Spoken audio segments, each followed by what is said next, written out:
네, 대신증권 이경민 투자전략팀장과 함께 경제인사이트 이어가겠습니다. 어서 오십시오. 예, 안녕하십니까. 네. 외국인 매도가 아주 쏟아지면서 네. 지수가 다시 2,500선으로 좀 내려오고 뭐 시장이 좀 약간 동력이 좀 떨어졌다 그럴까요? 이렇게 그런 모습인데 이제 다시 2,650, 2,700 이거 요월한 겁니까? 뭐 일단은 저희는 하반기 특히 7, 8월 중에는 2,700선 충분히 넘을 수 있다라는 말씀을 7, 드리는데요. 8월 중에? 네. 네. 말씀하셨듯이 동력이 약해지는 거냐? 저는 그렇게 보진 않고 있습니다. 동력은 좀 강해지고 있는데 단기적으로 좀 많이 올라온 데 따른 좀 과열 그리고 매물 부담을 좀 덜어내는 과정이다라고 생각을 하고 있고요. 단기 조정에 그치고 좀 더 레벨업 될 수 있는 흐름들이 아마 7월, 8월 중에는 나오지 않을까라는 생각을 하고 있는데요. 따라서 이번 조정은 뭐 밀려나는 흐름이라기보다는 뭐 2보 전진을 위한 1보 후퇴 정도로 생각을 하고 있습니다. 전반적인 흐름들을 보면은 제가 동력이 강해지고 있다라고 말씀드리고 있는데 일단은 수출이 좀 좋아지고 있습니다. 조금 뭔가 살아나는 것 네. 같아요. 네. 전년 대비로 한다면은 뭐 플러스 반전을 했고요. 일평균으로 본다 하더라도 마이너스 2%까지 마이너스 폭을 굉장히 빠르게 줄이고 있고요. 그리고 무엇보다도 무역 수지 적자도 좀 축소되고 있고 그리고 12개월 선행 EPS라 그러죠. 향후 이익에 대한 기대감들도 조금씩 살아나는 그림을 보여주면서 수출 그리고 무역 수지 적자 축소 그리고 기업이익 개선 요 세 가지 동력은 강해지고 있다라고 보시는 게 맞을 것 같아요. 따라서 지금 현재 시점에서는 뭐 단기 조정이지 시장이 여기서 2,400, 2,300대로 밀리는 그림은 아닐 거다라고 생각하고 있습니다. 네, 그렇군요. 자, 이경민 팀장께서는 지금 현재 코스피 시장이 밸류에이션 측면에서 1차 변곡점을 네. 맞고 있다 이렇게 했는데 이 근거가 궁금합니다. 일단은 이익 전망은 올라온다라고 말씀드렸지만 지금 당장 2,650, 2,680을 넘어서긴 조금 부담스럽다라는 말씀을 드린 부분인데요. 왜 그러냐면 2,650에서 80선의 PER, PBR 뭐 여러 가지 밸류에이션 지표들이 올해 평균치 또는 올해 고점권에 다 몰려 있어요. 예, 지금 그림 나오듯이 네. 저게 지금 12개월 선행 PER 네. 그다음에 뭐 이런 그래프들이 다 이렇게 몰려 있는 것 같은 느낌이네요. 그러니까 밸류에이션 측면에서 이 선을 넘어선다면 좀 더 편안하게 갈 수 있는데 지금 당장 여기가 좀 부담스럽다라는 거죠. 거기에다가 뭐 최근 시장 흐름들을 보면은 밸류에이션 부담도 있었던 것은 물론이거니와 과열이라든지 예. 외국인도 좀 많이 사다 보니까 좀 쉬어가는 듯한 그림들이 예. 나오고 있다 정도인데 지금 보시는 것처럼 이 중에서 빨간색 선을 좀 보시면 좋을 것 같은데요. 예. 빨간색 선이 뭐냐면은 12개월 선행 PER입니다. 그리고 선행 PBR 초록색 선도 올라가고 있죠. 예. 이게 왜 올라가냐면은 이익에 대한 전망과 그리고 자산 가치에 대한 전망들이 올라가면서 올라가는 거라서 지금 단기적으로 밀려난다라고 하더라도 이 초록색과 빨간색이 올라가게 된다면 제가 아까 말씀드렸던 것처럼 2보 전진을 위한 1보 후퇴처럼 상승 여력은 좀 더 커지게 됩니다. 예. 뭐 한 달 뒤, 두 달 뒤 본다면 지금 2,650, 80이었던 저항선이 2,700선대로 레벨업 된다라는 그림이거든요.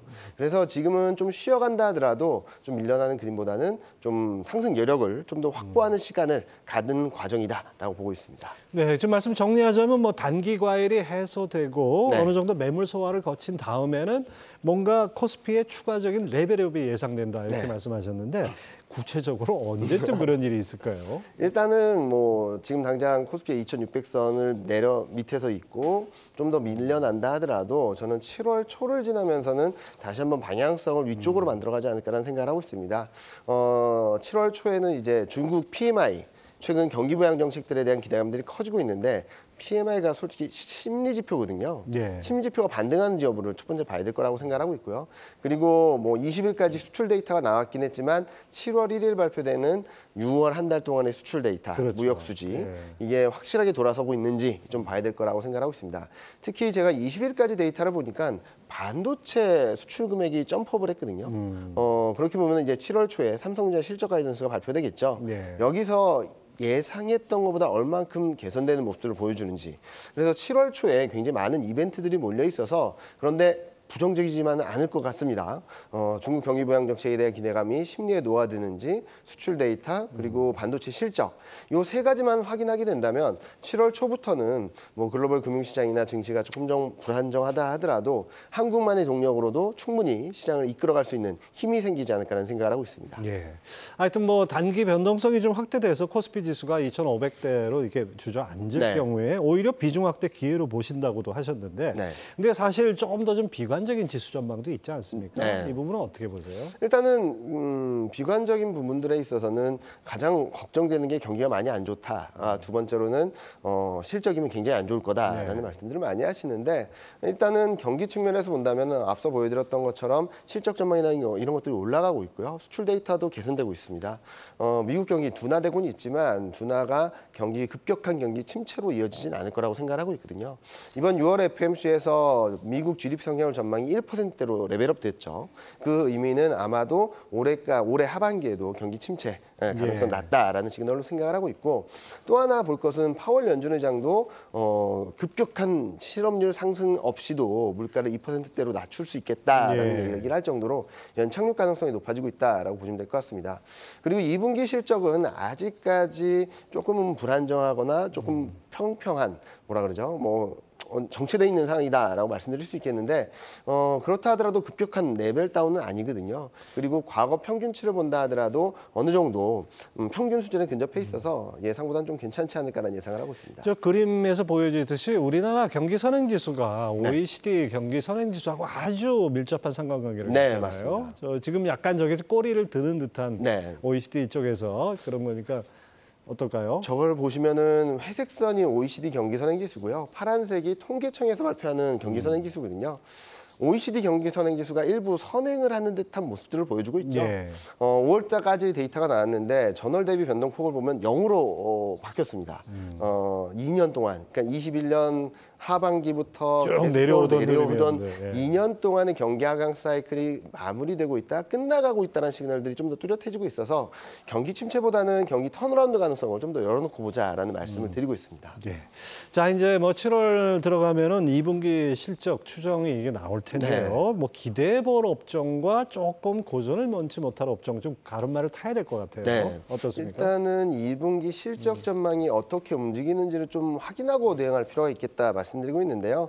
일단 2분기 이익에 대한 전망이 상향 조정된 업종들을 보면 에너지, 철강, 기계, 운송, IT 하드웨어, 반도체 보시면은 전반적으로 어느 정도 경기에 민감한 업종들이 많이 포함되어 있고요. 글로벌 경기하고 아주 밀접한 것들이죠. 반대로 밑에 전망치 하향 업종들을 보면 조선, 상사자본재, 화장품, 의류, 호텔, 레저, 미디어 교육, 소매유통, 필수소비자, 건강관리, 중국 소비 또는 내수 소비 관련된 업종들이 좀 전망치 하향 조정되고 있어서 저는 지금 전망치가 상향 조정되는 업종들에 대한 관심을 좀 더 높여가자라는 말씀을 드리고 있고요.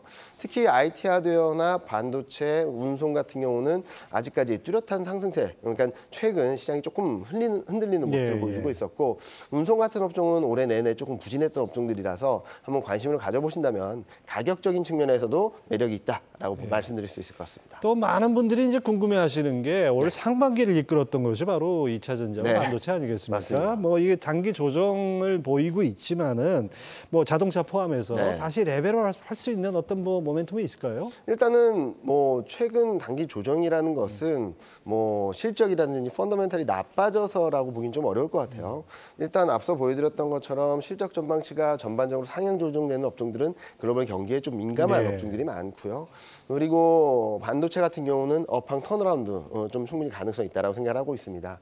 6월 수출까지 보면은 작년 3분기 대비로는 조금 부진할 수 있어도 최근 턴어라운드한, 그러니까 1분기보다는 2분기가 나은 모습들을 확실하게 보여주고 있거든요. 그런 그림들이 나타남에 따라서 실적이 예상보다 좀 낫지 않을까라는 말씀을 드리고 있고 2차 전지는 소재 쪽은 좀 부담스럽긴 하지만 아직까지 밸류에이션이 셀 업체들은 최근 이익 전망도 올라오고 있어서 충분히 올라올 룸은 남아있다라는 말씀을 드리고 있습니다. 지금 조정을 받는 이유는 뭔가라고 한다면은 한편으로 본다면은 이 업종들은 대외 변수에 좀 예민하겠죠. 미국, 중국, 유럽. 최근 미국 증시도 좀 흔들리고 있고 유럽도 좀 불안정한 모습들을 보여주고 있고 중국 경기에 대해서도 부양 정책에 대한 기대감들은 있지만 아직까지 미진하다라는 평가가 나오고 있어서 제가 말씀드리는 부분은 단기 조정이 그칠 것이지 업황이나 실적 자체가 문제되는 것은 아니기 때문에 충분히 상승할 수 있는 여력은 남아있다라고 말씀드리고 있습니다. 뭔가 시장이 변곡점을 맞을 때는 그 시장을 끌어가는 주도주가 가장 앞서가지 않습니까? 맞습니다. 그럼 주도주에 올라타는 전략이 유효한 겁니까? 네, 맞습니다. 시장 상승 추세가 이어지는 동안에 주도주가 바뀌는 적은 없거든요. 쉴 때 같이 쉰다 하더라도 상승할 때 주도주가 바뀌면서 막 지수가 막 올라가는 경우는 거의 없다라고 예. 보시는 게 맞을 것 같아요. 쉽게 말씀드리면 친구들이 막 재밌게 노는데 저기 멀리 떨어져 있던 친구가 친구들이 쉴 때 막 논다라고 해서 이 친구가 인싸는 아니잖아요. 그렇죠. 네. 오히려 친구들 놀 때 같이 놀고 친구들 쉴 때 같이 쉬는, 즉 지수가 오를 때 같이 오르고 지수가 쉴 때 같이 쉬는 업종이 주도주라고 생각을 하고 있습니다. 따라서 지금은 주도주를 어떻게 좀 더 싸게 살까를 고민할 때지, 소외주나 낙폭 과대주들은 뭐 트레이딩 관점에서 접근은 가능하다 하더라도 주도주로서 부상하기에는 좀 여러 가지 면모들을 좀 더 확인해야 되겠다라는 말씀을 드리고 싶습니다. 주도주 언급하셨으니까 오늘 삼성전자에 대한 질문을 빼놓을 수가 없는 것 같습니다. 7만 원대 초반까지는 아주 그냥 쭉 올라가는데 네, 맞습니다. 그 이후에는 횡보를 하고 있어요. 네. 상당히 좀 7만 원대 초반에서 이렇게 박스권에 갇힌 것 같은데, 증권가에서는 뭐 9만 전자까지도 이제 네. 전망을 하는데 이 생각에 대해서 어떻게 보시는지. 올해 안에, 그러니까 제가 말씀드렸던 코스피 2,780, 뭐 2,800 돌파 시도까지 가능하다라고 말씀드리는 과정에서 반도체 업종들이 앞자리가 바뀌긴 좀 어렵지 않을까라는 생각을 예. 하고 있습니다. 그래서 저는 지금 말씀드리는 것은 좀 밀릴 때마다 좀 담아가자라는 쪽으로 말씀을 드리고 있고요. 내년은 가능하지 않을까라는 생각을 하고 있습니다. 예.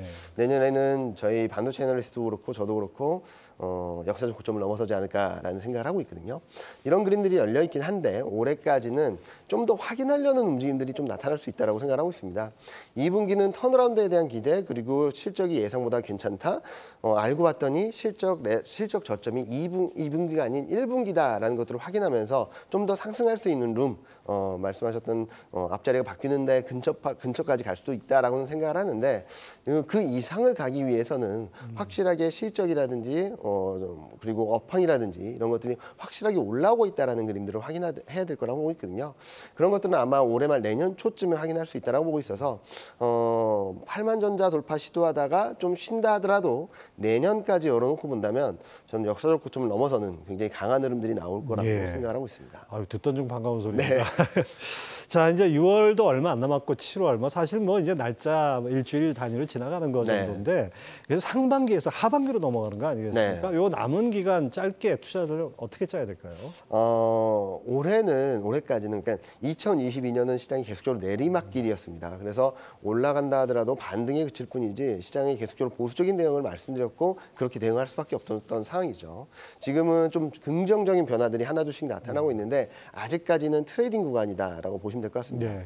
들고 가시면 내년까지 열어놓으시면 굉장히 좋은 상승이 나올 수 있겠지만 올해는 다소 피곤한 등락이 있는 장세가 될 수밖에 없다고 보고 있거든요. 그래서 올해는 매매를 잘 하시는 분이라면 좀 짧게 매매를 하시면은 플러스 수익률을 계속적으로 누적할 수 있다고 보고 있고요. 근데 그 반대도 가능하지 않습니까? 네, 어떻게요? 반대의 상황도 벌어질 수 있잖아요. 그렇게 된다면 올해는 좀 길게 보시고 조정 시 매수, 좀 밀릴 때마다 비중을 더 늘려간다라는 차원으로 대응을 하신다면 내년에는 충분히 높은 수익 거두시지 않을까라는 생각을 하고 있고요.